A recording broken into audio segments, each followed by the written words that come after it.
Hi, everyone, and welcome to this edition of Abbey Research Reads. I am Dr. Kristen, and today I am talking about Andrea Davis Pinkney's novel in verse called The Red Pencil.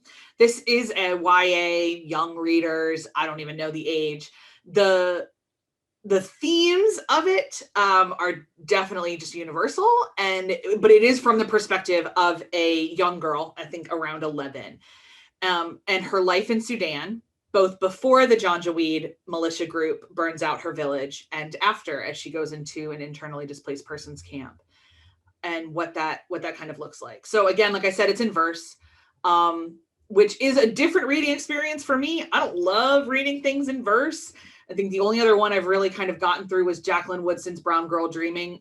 And there's nothing against, I just don't love the rhythms as much of in verse.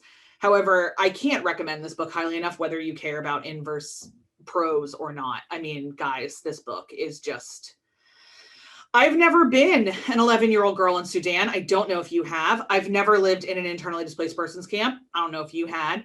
And so even just those two things were utterly fascinating to know how you interact with. Amira is the girl that we spend the most time with in her own brain. She has a young sister who is whose body is physically disabled in some way. It's mostly her feet. Like, Amira doesn't have a word for it. She just knows that her sister can't walk right, quote unquote.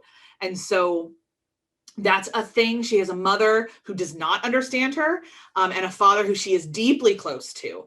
And her father's best friend / brother, I'm unclear as to the actual relationship, who obviously considers himself a member of their family.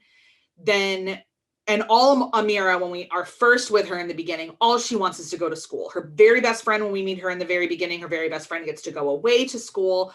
All Amira wants to do is go to school. Her mother refuses to let her, doesn't see education as anything worth it. All Amira is going to do anyway is get married and have children. Why does she need to know how to read and write for that?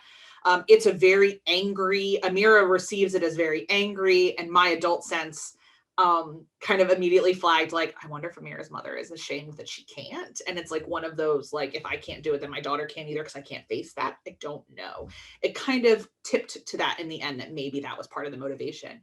But it's also a very typical motivation in a lot of parts of the world that are still very rural and agricultural, that where girls are married at very young ages, which is definitely in Sudan, child marriage is rife, according to nearly every human rights agency, especially in the camps where there's nothing regulated and people are desperate for resources and money, and selling your child and your daughter especially is a way to make that happen. So about halfway through the book, the Janjaweed militia shows up. If you are not familiar with the Sudanese war, I'll throw a couple of links in the show notes to help you maybe navigate that a little bit more. But just for the purposes of our story, Janjaweed is a militia that kind of burn everything in their path for funsies, from what I can tell.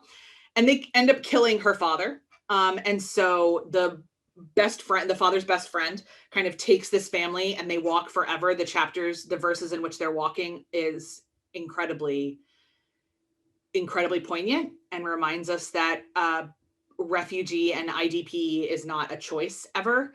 And really, and what that kind of means. When she gets to the camp, it's different. It's unsettling. Water is very hard to come by, all of those kind of things. At one point, an aid worker comes around and gives Amira a red pencil and a notebook, and she begins to draw, and her life changes at that point. And the best friend, the uncle, teaches her how to read, teaches her some letters. And honestly, it's just a really good reminder that where you are born so often does determine exactly how much power and control you have over your life, and how grievous that is. And I was very, very deeply reminded that as a girl, being born in America meant that my reproductive choices did not determine how much money I could make for my family, which is not the case for Amira and a million and millions and millions of other girls around the planet. I read it in an afternoon, and it will stay with me for a lot longer than that. Really, I can't, in terms of empathy and lived experiences and spending time with somebody that you don't know about, but also just really beautiful prose. and really lovely ways and turns of phrases and how she describes events. And yeah, folks, I just really recommend this one. Again, it's called The Red Pencil. I got it from my library. My guess is that you can get it from yours too, but links to purchase it will be in the show notes. Where I hope that you subscribe. If you liked this video, give it a thumbs up. It really does help us. Subscribe to the channel and remember to hit that bell button so you're notified of whenever we release new reviews.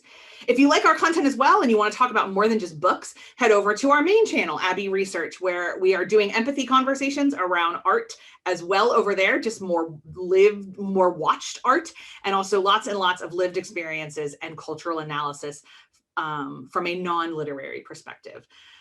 And will always remain Dr. Kristen, and I've been your host for this particular episode, and we'll see you next time. Bye.